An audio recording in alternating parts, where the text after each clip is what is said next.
Carlos Alcaraz's words after winning Queens: "I had to reset and show my best tennis." The Spanish tennis player lost the second set in the tiebreak and needed a third set to take the match.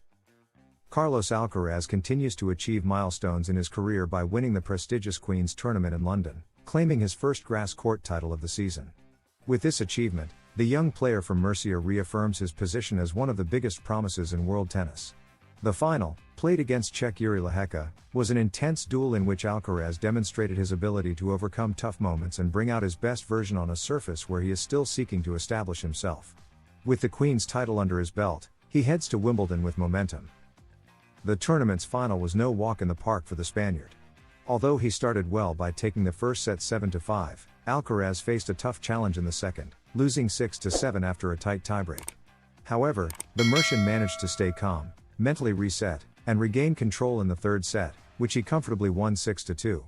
With a solid serve and a cannon-like forehand as his best weapons, he was able to neutralize his rival's attempted comeback and seal the victory.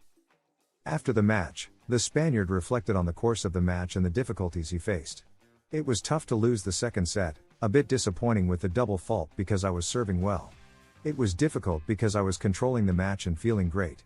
The second set could have been a boost for him, but I tried to stay positive and calm. I reset my mind, started from zero, and kept playing good tennis," said Alcaraz, visibly satisfied with his ability to overcome the situation. The Queen's tournament has a special meaning for the young Spaniard, who acknowledged the importance of such a win in his career. "It feels great, it's been a positive and incredible week. It's always great to win tournaments. Winning at Queen's is a bit special, for the second time in my career. It's a week where I didn't have many expectations. I came to feel comfortable on grass, and winning is special for me and my team," he explained. Alcaraz also highlighted the effort and work behind this new title, assuring it means a lot to him and his team. "Winning this trophy is special for me. I'm happy to be able to do it again," he expressed with emotion. With this victory, the Mercian not only gains confidence but also strengthens his preparation for Wimbledon, the third Grand Slam of the year, where he will look to continue making history. Alcaraz's speed, power, and hunger for titles were key to this victory. Although LEHECKA tried to counter him with drop shots to the net, the Spaniard showed patience and composure to wait for the right moment to break his opponent's serve.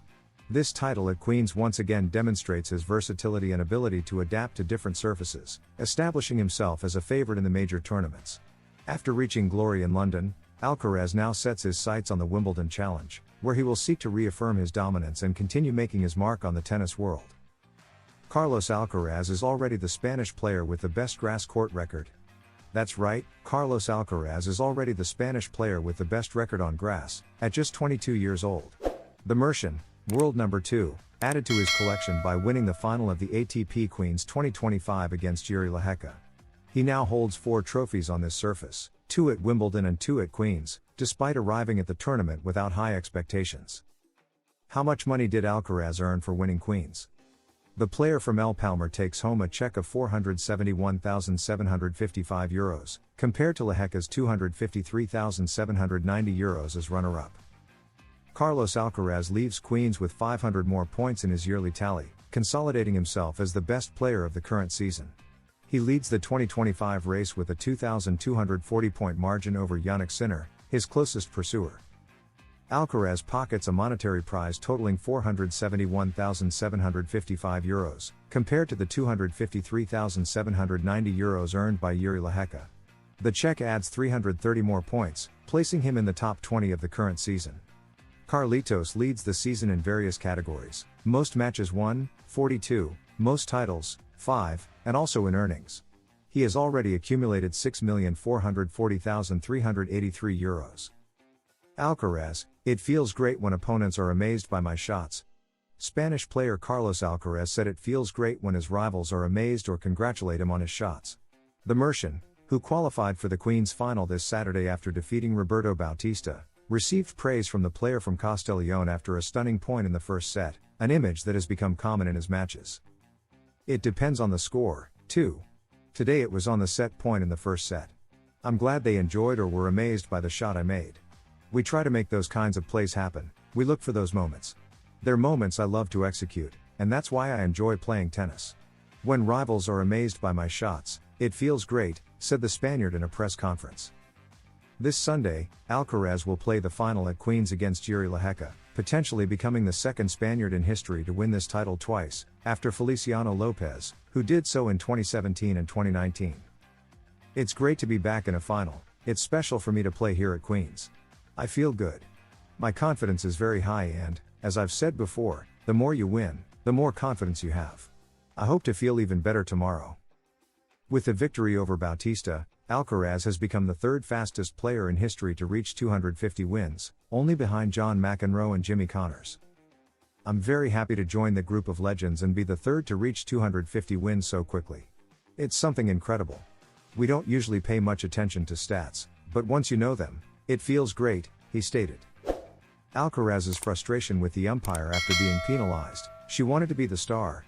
Carlos Alcaraz had a tough task in the round of 16 of the ATP 500 tournament on grass at Queen's in London. 3 hours, 30 minutes? Are we on clay? He wrote on the camera after winning his marathon match against Jaume Munar, 6-4, 6-7-7, 7-5. The Mallorcan put up a fierce and high-quality resistance after saving 2 match points in the tiebreak, with Alcaraz leading 6-4 and losing the first with a double fault. The Roland Garros champion was on a knife's edge and also had to deal with one of his usual complaints on court, a matter many players in the ATP circuit support. The 25-second rule to serve. The issue lies in the countdown clock starting automatically, without input from the chair umpire, right after the previous point ends, regardless of what happened, whether it was a long rally or not. Sometimes the crowd hasn't even sat down after celebrating a spectacular point. With 5-5 in the second set, Carlos Alcaraz was warned by British umpire Kelly Rask, who has experience officiating Wimbledon finals. After a second violation, he had to go straight to a second serve, losing the first. Alcaraz approached the chair, frustrated because he didn't understand. Why? He asked. He explained to the umpire, "The point ends and I'm at the net. I have to get the towel. I need to do my routine," he emphasized.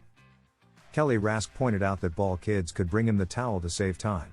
"Yes, they sometimes bring it to me and even then, I don't have enough time," the Spaniard complained again. This isn't the first time, nor will it be the last. Players ask for understanding based on the nature of the previous point in terms of when the 25-second countdown should begin. They want the umpire to have some discretion depending on what has happened. But referees always say they don't start the clock. "But you're the one who penalizes me," Novak Djokovic said during a similar discussion at Roland Garros. "Today I had several problems with it. I don't understand it. I also think it's a problem with the chair umpire, who maybe wanted to take the spotlight, but anyway, it's a rule that should be changed," Alcaraz lamented. "They should be a bit more lenient with it. We've been playing for 3 hours, finished a long rally at the net, there should be more flexibility. There are many situations where everything is moving slowly and the clock is ticking, and we're not able to prepare properly for the next point. If you can't prepare properly, you can't play the next point properly, so I think it's not the best for the show," Alcaraz emphasized in the press conference. A blow for Carlos Alcaraz at Queen's. The Spanish tennis player loses his main coach for this tournament, Juan Carlos Ferrero, with Samu Lopez taking over his role. Carlos Alcaraz faces an important challenge at Queen's. The Spanish player chose this ATP 500 tournament to make his debut on grass and gain rhythm on this surface ahead of Wimbledon. He's also one of the top contenders to win the title, as he did in 2023, though last season he lost in the quarterfinals to Jack Draper. This year, he has the chance to go further and earn valuable points for the ATP ranking. Carlos Alcaraz loses Ferrero at Queen's. The Mercian player is without the support of his main coach, Juan Carlos Ferrero, at Queen's. The former Valencian player is Alcaraz's right-hand man and played a key role in his great comeback at Roland Garros, which helped him become a Grand Slam champion once again. However, after those intense weeks, Ferrero stepped aside and did not travel with Alcaraz to London. In his place, Samu Lopez will assume the role of head coach for Carlos, as he has done several times this year, with great results. The coach from Alicante took charge during the 2 first tournaments Alcaraz won this season, first in Rotterdam and then in Monte Carlo, so expectations are high for Queen's. The goal for a player like him is to come to tournaments to win, but being aware that the important thing is to keep preparing and accept that it won't be easy, especially after a long clay season and now a surface change. Then comes the middle week to fine-tune and adapt, and then Wimbledon. "I'm sure he'll arrive well prepared," Lopez said before Carlitos' debut at Queen's Club.